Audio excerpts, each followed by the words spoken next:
Bismillahirrahmanirrahim. Assalamualaikum warahmatullahi wabarakatuh. Asyhadu an la ilaha illallah wa asyhadu anna Muhammadar Rasulullah.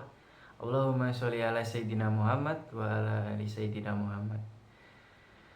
Perkenalkan, nama saya Bimo Argo Saputro, mahasiswa KPI di Universitas STAI Darut Tauhid Bandung. Dalam kesempatan kali ini saya akan membahas ataupun menganalisis tentang studi kasus media massa dan tanggung jawab sosial dalam perspektif Islam tentunya. Namun sebelum kita mulai pada studi kasus kali ini, saya akan membagikan sebuah video yang nantinya akan kita bahas bersama-sama. Berikut videonya. Berawal dari surat edaran Gereja Injili di Indonesia, GIDI, yang melarang pelaksanaan sholat Idul Fitri, berbuntut pecahnya insiden Tolikara di Papua pada hari Jumat 17 Juli 2015. Hal itu mengejutkan berbagai kalangan karena terjadi di Papua yang belum pernah ada konflik agama sebelumnya. Benarkah kejadian itu ulah kelompok tertentu yang memiliki skenario besar untuk merongrong keutuhan Republik? Kita simak liputannya berikut ini.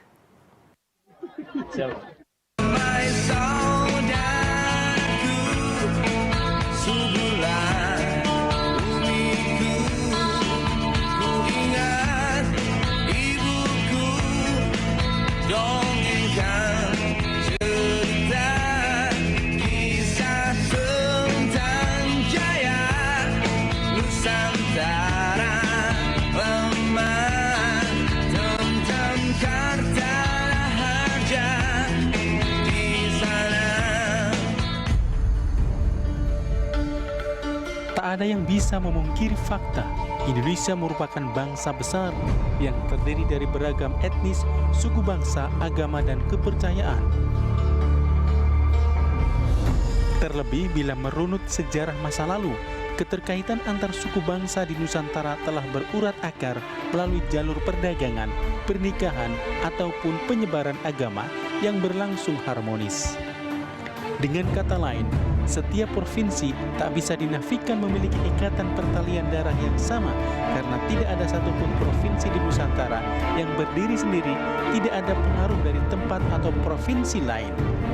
Tidak terkecuali masyarakat Papua, bahkan sejak masa keemasan Sultan Nuku Tidore, warga Papua memiliki perwakilan setingkat Raja Muda yang menyokong Kesultanan Tidore hingga sekarang.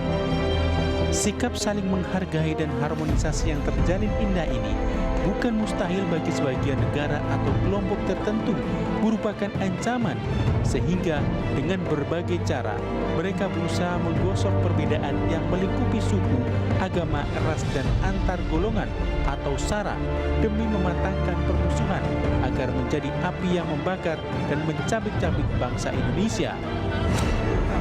Hal ini yang bisa disaksikan saat terjadinya insiden di Tolikara, Papua saat umat muslim merayakan Hari Raya Idul Fitri.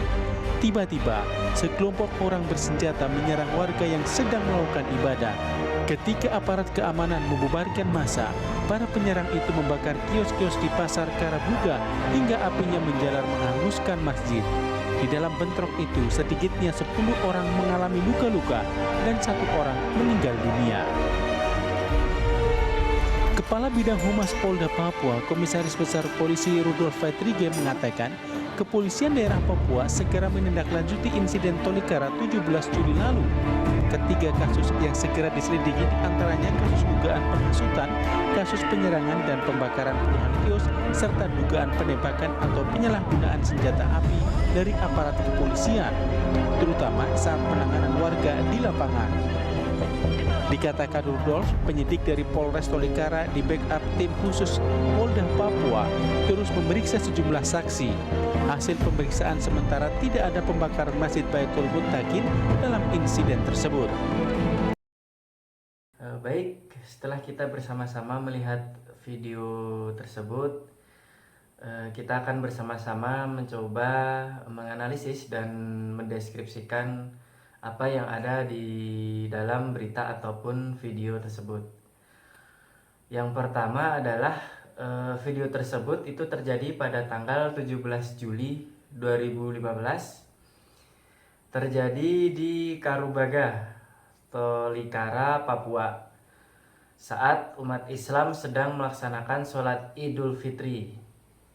Sekelompok orang melakukan pelanggaran ibadah, perusakan dan pembakaran masjid, serta kios-kios warga. Peristiwa ini menimbulkan trauma dan ketegangan antar umat beragama di wilayah tersebut tentunya. Kemudian dari tinjauan hukum positif Indonesia, ada beberapa pelanggaran ibadah ataupun perusakan tempat ibadah yang diatur dalam Kitab Undang-Undang Hukum Pidana ataupun KUHP. Berikut beberapa pasal yang dilanggar.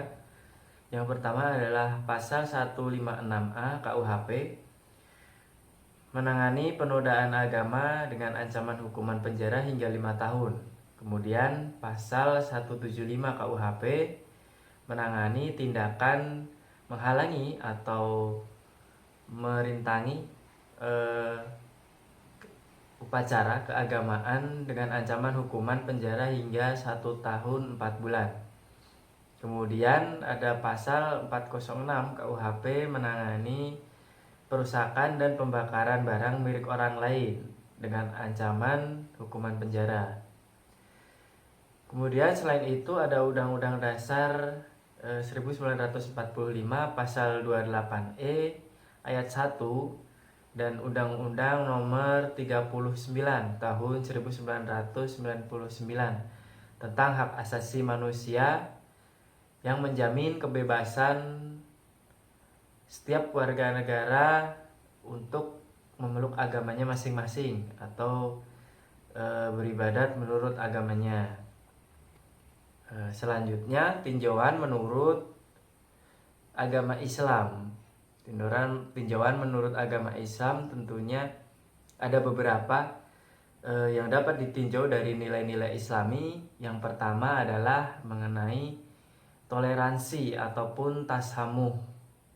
Islam mengajarkan untuk hidup berdampingan secara damai dengan pemeluk agama lain selain Islam tentunya, tanpa pemaksaan dalam memeluk agama.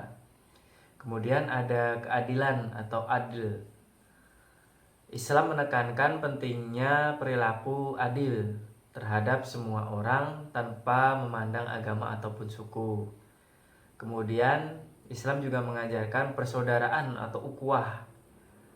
Islam mengajarkan persaudaraan sesama umat manusia meskipun berbeda agama dan keyakinan. Kemudian Islam juga mengajarkan untuk menghindari pengerusakan ataupun kerusakan. Dalam Islam disebut mafsadah. Islam melarang segala bentuk tindakan yang dapat menimbulkan kerusakan atau kekacauan di muka bumi. Kemudian analisis konflik berdasarkan hukum dan nilai Islam. Tindakan pembakaran dan pengerusakan tempat ibadah jelas melanggar hukum dan nilai-nilai Islam. Pelaku tidak hanya melanggar hak konstitusional warga negara untuk beribadah, tetapi juga bertentangan dengan prinsip dan toleransi perdamaian yang diajarkan di dalam agama Islam.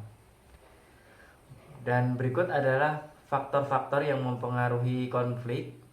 Beberapa faktor yang mempengaruhi konflik di Tolikara antara lain adalah isu keagamaan lokal, adanya surat himbauan dari sekelompok gereja tertentu yang melarang atau menggunakan pengeras suara selama kegiatan keagamaan mereka yang bertepatan dengan pelaksanaan sholat Idul Fitri. Karena mayoritas di negara Papua itu adalah non-muslim.